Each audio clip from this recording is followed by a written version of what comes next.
നമ്മുടെ സംസ്ഥാനത്തെ ആദ്യത്തെ ഇരുനില പാലം അത് കഴിഞ്ഞ ദിവസം നമ്മൾ പ്രേക്ഷകർക്ക് പരിചയപ്പെടുത്തിയതാണ്. അതാ ഇനി വരാൻ പോകുന്നത് ആദ്യ എക്സ്ട്രാ ഡോസ്ഡ് പാലമാണ്. അത് എവിടെ നിന്നാണെന്ന് നോക്കാം, കാഴ്ച കാണാം.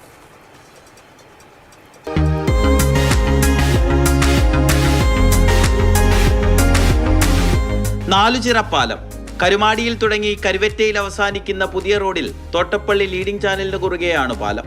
പക്ഷിച്ചിറകിന്റെ ആകൃതിയിൽ നിർമ്മിച്ച പാലം സസ്പെൻഷൻ പാലത്തിന്റെയും സാധാരണ പാലങ്ങളുടെയും സംയോജിത രൂപമാണ്.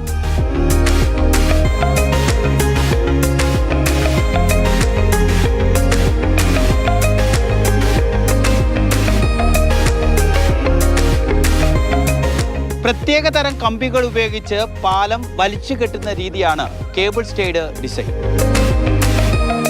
458 മീറ്റർ നീളമുള്ള പാലത്തിന്റെ നിർമ്മാണ ചെലവ് 60 കോടി രൂപയാണ്. അപ്പർ കുട്ടനാടിന്റെ സൗന്ദര്യം ആസ്വദിക്കാൻ പാലത്തിൽ അല്പസമയം ചെലവഴിക്കണമെന്നുള്ളവർക്ക് വേണ്ടി ഇരുവശത്തും വിശാലമായ നടപ്പാതയും ഒരുക്കിയിട്ടുണ്ട്.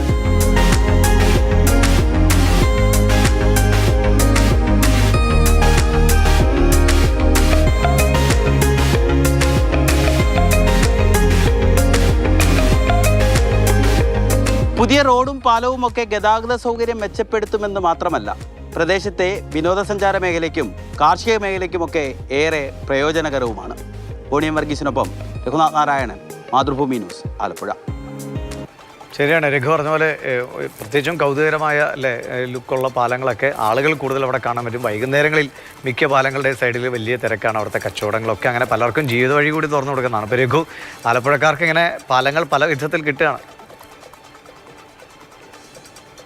അമ്പലപ്പുഴ തിരുവല്ല റോഡിൽ കരുമാടിയിൽ നിന്ന് ആരംഭിച്ച് ഇവിടെ തോട്ടപ്പള്ളിക്കടുത്തുള്ള കൊട്ടാരവളവിൽ എത്തിച്ചേരുന്നൊരു പുതിയ റോഡിൻ്റെ നിർമ്മാണം നടക്കുന്നുണ്ട്. അത് ആ നിർമ്മാണം പൂർത്തിയാകുമ്പോൾ ഒരിക്കലെങ്കിലും ആ റോഡ് വഴി കടന്നു പോകണം. കാരണം അപ്പർ കുട്ടനാടിൻ്റെ അല്ലെങ്കിൽ കുട്ടനാടിൻ്റെ ഒരു സൗന്ദര്യം മുഴുവൻ ആസ്വദിച്ചുകൊണ്ട് പരമാവധി, അതായത് ആ റോഡിൻ്റെ ഒരു 75-80% പുഞ്ചകൾ പാടത്തിന് നടുക്കൂടെയാണ് കടന്നു വരുന്നത്. ആ റോഡിൻ്റെ ഭാഗമായിട്ടാണ് നാലുചിറ പാലം പണിതത്. ഈ പാലത്തിൻ്റെ പ്രത്യേകത നമ്മൾ വാർത്തയിൽ പറഞ്ഞു കഴിഞ്ഞു.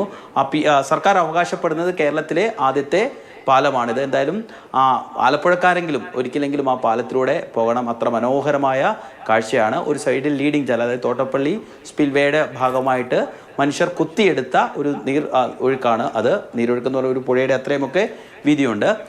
അതാണ് അടിയിലുള്ളത്. ചുറ്റും നല്ല പാടശേഖരങ്ങളാണുള്ളത്. ഇപ്പോൾ കൊയ്ത്ത് കഴിഞ്ഞ് കിടക്കുകയാണ്. പ്രത്യേകിച്ചൊരു കൃഷി തുടങ്ങുന്ന സമയത്തൊക്കെ അതിമനോഹരമായ പച്ചപ്പായിരിക്കും അതിൻ്റെ ചുറ്റും ഉണ്ടാകുക. എന്തായാലും ഇത്തരത്തിൽ കുട്ടനാടിനെ സംബന്ധിച്ച് അല്ലെങ്കിൽ ആലപ്പുഴയെ സംബന്ധിച്ചിടത്തോളം നമ്മൾ കഴിഞ്ഞ ദിവസവും ഒരു പാലത്തിൻ്റെ വാർത്ത ചെയ്തു. എത്ര പാലം പണിതാലും ഇവിടുത്തെ മനുഷ്യരുടെ ആവശ്യങ്ങൾ തീരില്ല. കാരണം നമുക്കറിയാവുന്നതുപോലെ തന്നെ പുഴയും തോടും കായലും ഒക്കെ നിറഞ്ഞു നിൽക്കുന്ന ഒരു പ്രദേശമായതുകൊണ്ട് തന്നെ ആളുകൾക്ക് ഇപ്പോഴും വാഹനങ്ങൾ എത്തിച്ചെല്ലാത്ത സ്ഥലങ്ങളുണ്ട്.